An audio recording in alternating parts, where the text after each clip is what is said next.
Ironheart trailer dropped over the last couple of days. Actually, the same day that Superman did. I don't know how smart that was, but they dropped it at the same time. And Marvel Television has released a new promo banner for Ironheart, and it gives a more detailed look at the first, presumably, suit of armor that Riri Williams will don in the series. Marvel Studios released the first trailer for Ironheart earlier this week, and while it didn't reveal the first glimpse of Mephisto, we still don't know for certain if he's going to show up in the series. We were hoping for it. It did give a better idea of what to expect from this latest Disney Plus show. Now we have a new banner spotlighting Dominique Thorne as genius-level inventor and budding hero Riri Williams, along with more detailed look at what we assume will be one of her prototype suits. She's expected to construct several over the course of the series. The trailer seemed to go over well enough with the fans of the character, but those less than familiar with Riri's comic book adventures will likely take a bit more convincing. So here's the versions of the new banner down here as you see it. Okay. And I think that's really it. Yeah, that's those are the. Wait, is something on the bottom there? Hold on, something else. No, we're just talking about where she made her debut. That stuff we know. So before we went on the air, Winston, we were talking, and Coy and I saw a trailer of this or version of this. I think it was 2022. Coy. Yeah, it was. I think they had just started filming, and that was 3 years ago. We saw footage that is still used footage 3 years ago, like almost a high school curriculum ago. Yeah. So when I was out, I said this, I put my Superman trailer reaction about an hour and a half out normally when I would do it because I knew when it was dropping, but Coy will be proud of me. I've been for, again, 4 days a week going to the gym. I don't let anything else get in the way of it. So even Superman, the trailer. So respect, man. That's a big one. So I went, I said, I knew it was coming out, but I said, I got to go. And I went and I came back, I did it, but also missed Ironheart. And then I said, okay, well, Superman obviously took precedence over that one. And then I said, I've seen a trailer of it already. I'm going to watch the series. And what I've been doing for movies in general that I missed the trailer reactions for, you and I both have been doing this, or all three of us have been doing this. We don't watch the trailer unless we have to, just going in blind for it. This show, obviously, this is a comic book movie related show. I should have watched it so we could discuss it a little bit more. But if I remember the stuff that was in there, when does this come out? June. It's next month. Right. So this is the first marketing. But this is the other thing I said yesterday. Make no mistake about it. They held the marketing on this for one reason and one reason alone. Hey, we got Sinners coming out. Let's see how that's going to do. If it does really well, then guess what we're going to do? The first thing you see, Ryan Coogler. And that's what it is. Because that's what you do. You just had a massive hit, and now okay. Because I was talking, so the great Dan Murrell was in New York yesterday. We had breakfast together, and we were talking, nice. and he was curious because he said, executive producer, how much do you think you really had to be involved in it? And I said, well, Coy and I saw footage of this 3 years ago, and he was very heavily involved, and he was talking about it, and it was like, this isn't busy. He was busy back then, but he's on a different level even 3 years later than he was back then. And he presented this footage with pride. Like he presented this with ownership, and I think he's more involved than the average EP. I think he's very involved in it. I don't know. But like I said, I did not respond to the character in Black Panther 2. Now, does that mean I won't respond to the character in the show? Not necessarily. Could be. I thought Cassian Andor was an okay character in Rogue One. But he was fine. He was okay. I didn't understand why he needed a show. And now it's the best written thing in Star Wars, maybe ever. Empire Strikes Back is still the best, but written wise. So who knows? Maybe Riri turns out to be one of my favorite characters after watching what they do with her. I just don't care about the character today. But June, Winston could be different. All right, I've been talking a lot about going to the gym, and I go 4 days a week. I do it. But I've been looking for something really to make sure that I can do on the weekends because I feel like I'm in it now. I'm in it. I want to get a good workout in. So Hydrow, I do it all at home on my schedule, and I do it in 20 minutes. Rowing on the Hydrow, it gets me the full body workout, and I don't ever even have to leave the house. It's great. I just found out about it not too long ago. I said, let me check it out. I saw all these great reviews about it, and man, it is the way to go. It's a secret weapon for a full body workout. It hits like 86% of your muscles, arms, legs, core, all of it, and you knock it out again in 20 minutes. It's efficient, and it actually works. One thing that I really love about it, you don't get bored. Hydrow's got tons of workouts with actual Olympians, and they're filmed in this gorgeous outdoor spots all over the world. It makes it way easier to stay motivated.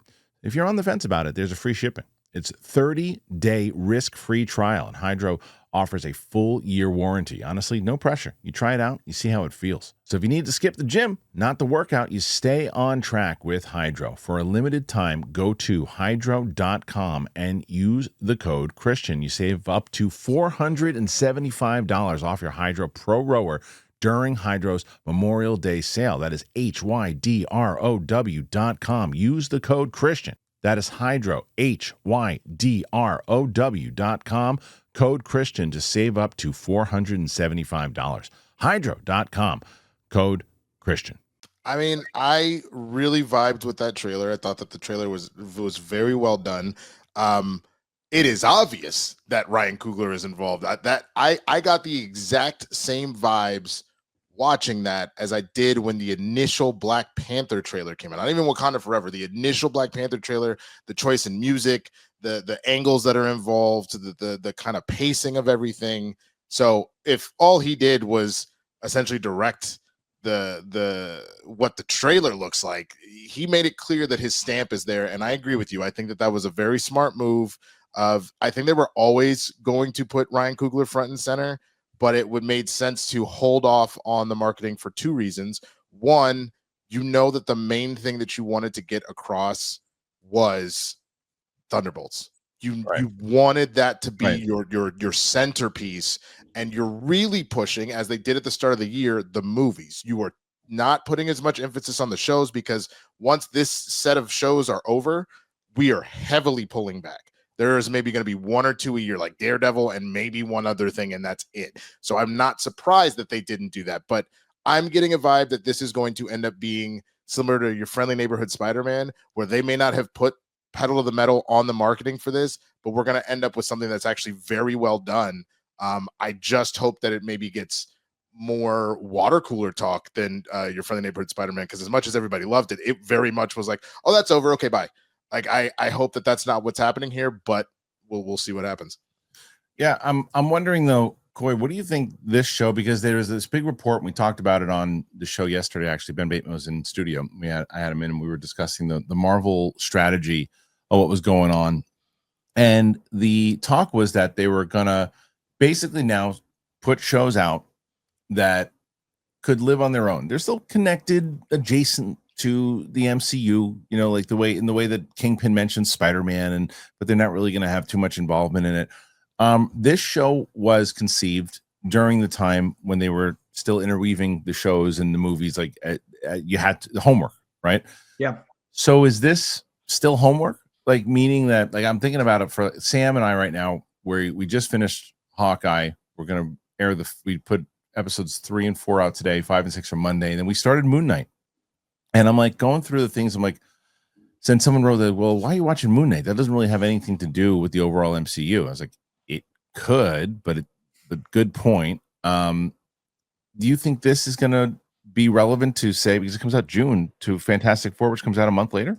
I don't think to Fantastic Four directly. I think there are elements. I think it's going to be kind of like Guardians before Infinity War, where Guardians was its own flavor, its own thing, but it did inform the cosmic side, right? Like the trilogy of Guardians is its own thing, but when you watch the big events, it connects.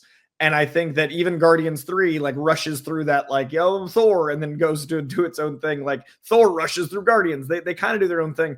Obviously the Gamora element changed the story, but I think even in Gamora changing, that changed the Star-Lord Gamora element more than anything else. And that was really cool because they were able to make that its own reason for that multiversal story that felt independent.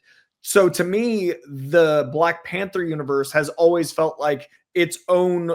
Wakanda's removed from everything until it incorporates, but it always feels like it's got its own flavor. This to me feels like it's in the Black Panther corner of the universe that then can integrate. When we see Black Panther in the big events, it doesn't feel out of place, but when you watch Black Panther and Wakanda Forever, they feel unique to the MCU, and I feel like this is going to do that same thing. What I think it might inform going forward is a blend of technology and magic. I don't think that the Hood is going to have anything to do with Doom directly, but I think the blend of science and magic is going to inform a tone that might affect Doom. So in that way, maybe peripherally connect to Fantastic Four, but not in any direct way. Yeah, and I wonder, I mean, because like I said, I think giving the audience homework now is a bad way to move forward. And I do wonder, I don't think by its nature, even if the show does wind up being great, I don't think it's going to be a water cooler show. I just don't. I mean, in the same way that Andor. No, I know you're not saying that. I'm just saying you want you. I'm just saying you want it to be, of course.